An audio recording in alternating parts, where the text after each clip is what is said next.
ஆட்டம் பாம்பு போட்டோம்னா ஜப்பான் என்ன ஆச்சு? ஹிரோஷிமா நாகசாகி என்ன ஆச்சு? அப்ப அதுக்கு என்ன பவர்? அப்ப நம்ம சித்தர்கள் சொன்னது எவ்வளவு உண்மை.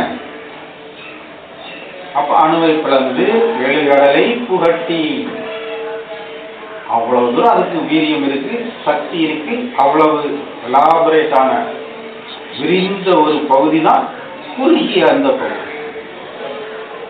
ஒரு கடுகளவு கூட இல்ல, ஒரு புள்ளி, சின்ன ஒரு டாட்டம். அதுக்குள்ள 7 கடலை போட்டலாம்னா அது எவ்வளவு விரிவான ஒரு பிரதேசம்.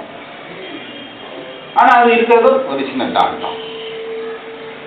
இதுதான் இறை நிலை. ஒரு புள்ளி வடிவில் இருக்கக்கூடிய ஒரு சிறு அணுவை விட மைனியூட் பார்ட். அதுதான் இறைவன் சொன்னாங்க. எப்படி சொன்னாங்க ஞானிகள் எல்லாரும்? ஒரு அணுவு எவ்வளவு பார்க்க முடியாத சக்தி இருக்கோ அந்த அணுவுக்கும் அணுவாக இருக்கிறான் இறைவன் அப்படி.